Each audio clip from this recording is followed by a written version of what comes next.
What if I told you that cults don't just recruit people, they hunt them?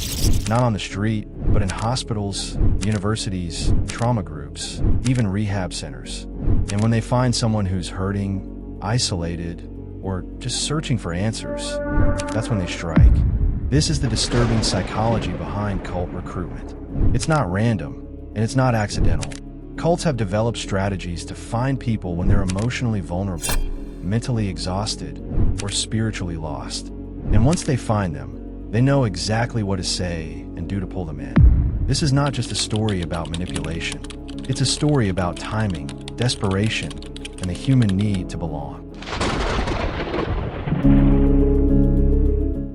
Cults often wait for the right kind of person, but more importantly, they wait for the right kind of moment. That moment could come when someone is going through a painful breakup and feeling completely alone. It could come after someone has just lost a job and is questioning their self-worth. Sometimes, it's after a death in the family, when grief leaves a person feeling emotionally shattered and unsure of how to move forward. And during these moments, people don't just need answers. They need someone who understands. Someone who listens without judgment. Someone who offers a way out of the confusion and chaos. And that's where cults come in, not as threats, but as warm, welcoming communities.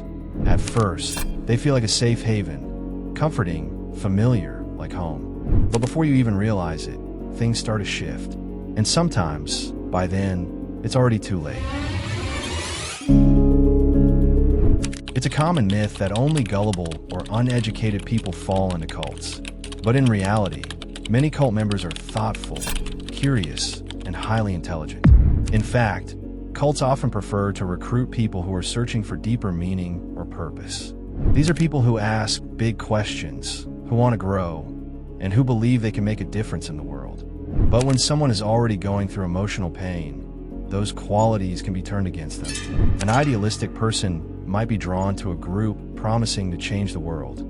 Someone who values discipline and structure might be pulled in by strict routines that seem to offer stability. And someone who has always felt misunderstood might finally feel accepted, even celebrated for who they are. That feeling is powerful, and once it takes hold, it becomes the foundation for everything that follows.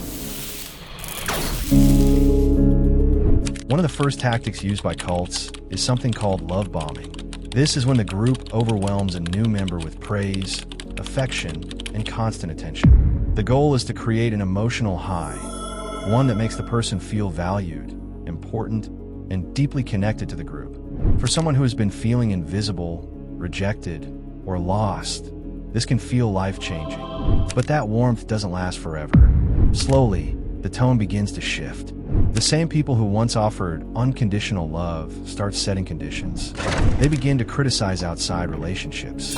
They suggest that friends and family don't truly care. And they start to isolate the person from anyone who might ask too many questions. Doubt becomes a weakness. Independence becomes a threat. And before the person even realizes it, they are no longer thinking for themselves. They are thinking for the group.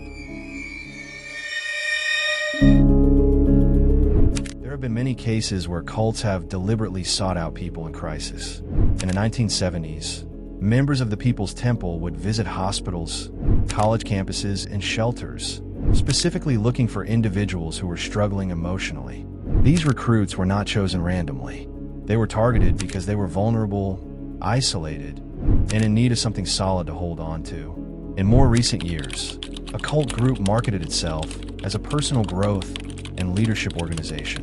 It attracted successful professionals, artists, and students, people who were already driven, but who were also looking for clarity in their personal lives. What they found instead was coercion, blackmail, and psychological control disguised as self-improvement. And in almost every case, the pattern remains the same. Someone goes through a difficult period. They search for answers. And the first person who shows up with confidence and certainty becomes the one they trust. So why do cults target vulnerable people? Because emotional vulnerability is not a flaw. It's a natural part of being human.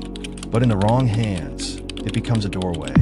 A doorway into systems built not on love or truth, but on control and fear. Cults don't need to convince anyone with facts. They just need to find people at their lowest and offer something that feels like hope. And once that hope is accepted, the truth becomes harder to see. But what do you think? Could any of us be pulled into something like this, given the right circumstances? Or is there always a way to resist, no matter how desperate things get? Let me know what you think in the comments. And if you want more real stories about cover-ups, conspiracies, and the hidden corners of history, make sure to subscribe to Covert Briefings.